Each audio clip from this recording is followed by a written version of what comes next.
This is Work Together 4-4, page 109 in your textbook and 65 in your workbook. There are times when, after you've posted, you discovered you charged the wrong account and you need to make a correcting entry. So you got to take it out of that wrong account and put it into the right account, kind of reversing what you first did and then putting it into what you need to put it into. So they have two transactions for us to record that are correcting entries. The first one says, November 1st, you discovered that a transaction for supplies bought last month was journalized and posted in error as a debit to prepaid insurance. So right off the bat, I'm going to stop right there. It was in error. It was debited to prepaid insurance.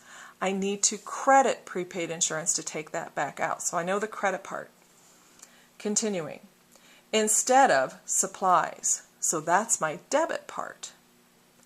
So what I would do is go up to November 1st, or put November 1st on my date column. And remember, the very first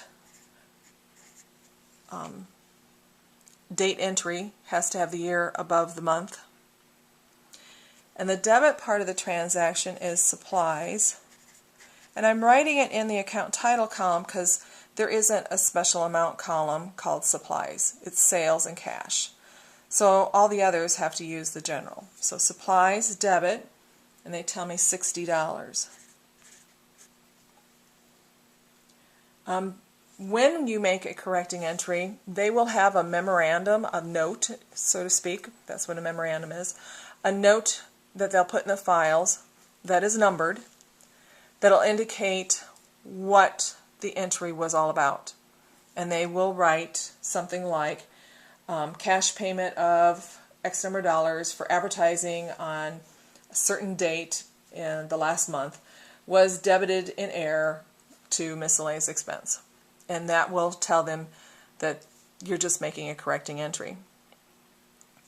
So in our case, our memorandum that we're using for this transaction as our document number is M15. They must have wrote a similar note to put in our files to verify what we are doing.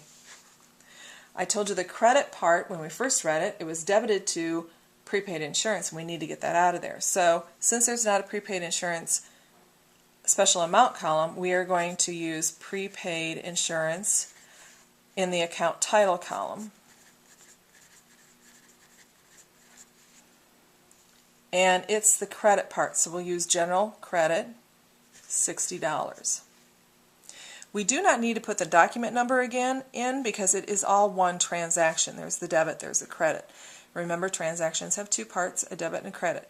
You'll find later sometimes it'll have two debits and one credit. But it'll always, always have one of each. That ends that transaction.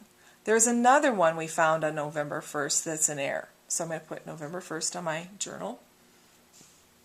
And it says you discovered that a transaction for rent expense for last month was journalized and posted in error as a debit to repair expense. Uh-oh.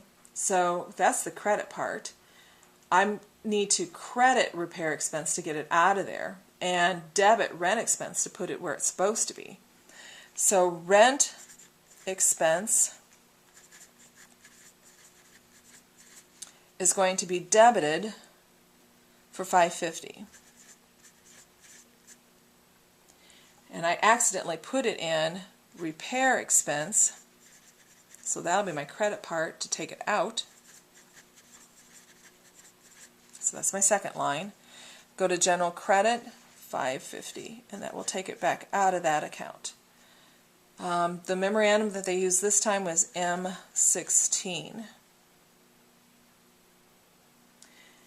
And I never did formally read the instructions. It said journalize each correcting entry discovered during November of the current year. Use page 21 of the journal.